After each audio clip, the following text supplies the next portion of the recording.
Struggling, single dad brought his child to the job interview. Everyone stared until the ragged man said he'd take 5 Mercedes trucks. They laughed, but it was their biggest mistake. The wind outside the glass tower howled, carrying dust and echoes of a long, hard day.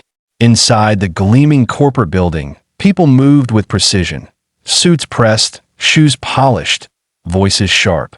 No one noticed the man at the front door, clutching a small folder in one hand and the hand of a little girl in the other.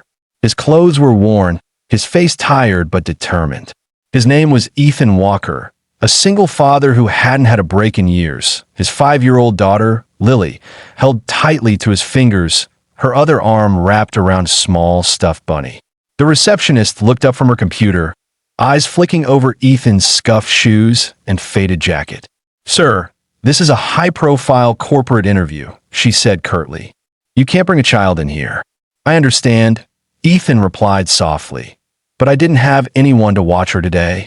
I'll keep her quiet. Please." After a moment's hesitation, she sighed and waved him toward the waiting area. As Ethan took a seat, the other candidates began whispering. Men in expensive suits exchanged amused glances. Women in designer heels smirked. "You brought a kid?" one of them murmured. "He must be desperate." Ethan heard it all, but said nothing. He simply smiled at Lily, who smiled back, unaware of the judgment surrounding them. Ethan wasn't there by accident. He had once been one of the best logistics managers in his city, until the small company he worked for went bankrupt. His wife had fallen ill soon after, and all the savings he had went into her treatments.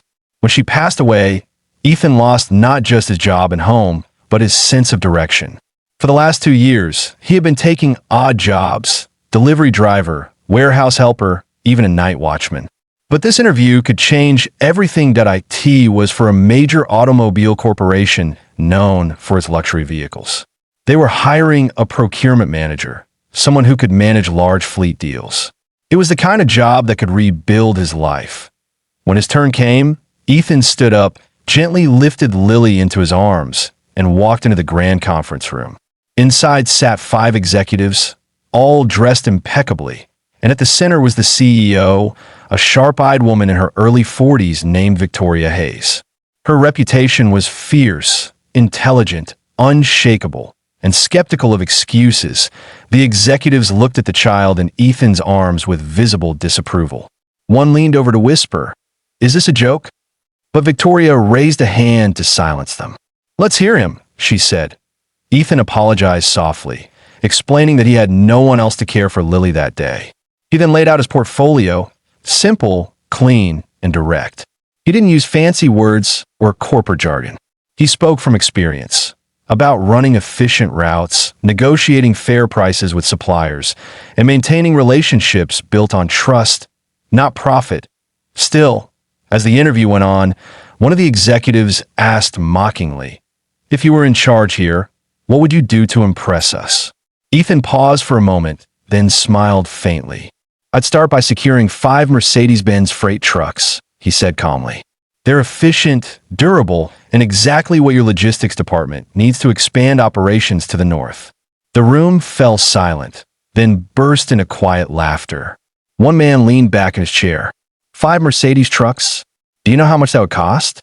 And who do you think you are to negotiate that kind of deal?" But Victoria didn't laugh. Her eyes narrowed slightly, intrigued. "And how would you get them?" she asked. Ethan looked her straight in the eye. "I have contacts from my old job, people I never burned bridges with. I know which dealerships are struggling right now, which distributors are overstocked, and which routes are slowing them down. They take my call." There was something about the confidence in his voice, steady, grounded, but not arrogant. Victoria leaned back, watching him carefully. The others continued to doubt, whispering that he was just bluffing. But something told her he wasn't. When the interview ended, Ethan thanked them all and prepared to leave. Lily tugged his sleeve and whispered, "Daddy, did I do okay?" He smiled. "You did perfect, sweetheart." The executives watched as the ragged man and his daughter disappeared through the glass doors, their laughter following behind. A week later, chaos erupted in the same office. A report landed on Victoria's desk. 5 brand new Mercedes freight trucks had just been purchased by a rival company at a massive discount, negotiated by none other than Ethan Walker. He had approached the dealership himself, using his personal savings to secure the deal temporarily, then flipped it through his new employer. Yes, a competitor of Victoria's firm, earning a contract worth millions. The boardroom buzzed with disbelief. That's the same man who said he'd buy 5 Mercedes trucks, one executive stammered. We laughed him out of the room. Victoria read the report again, her lips curving into a small, knowing smile. She remembered the way he had spoken, with conviction, not arrogance.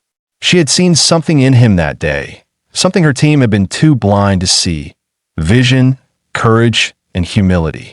She picked up her phone and called her assistant. Find me Ethan Walker. Tell him I'd like to make him an offer. A week later, Ethan was back in her office, Lily once again at his side. This time, he wore a clean suit and held his head high. Victoria stood, extended her hand, and smiled warmly. Mr. Walker, I believe we owe you an apology and a second chance. Ethan hesitated, looking down at Lily, who smiled proudly at him. Then he shook Victoria's hand. Thank you. I won't let you down. And he didn't.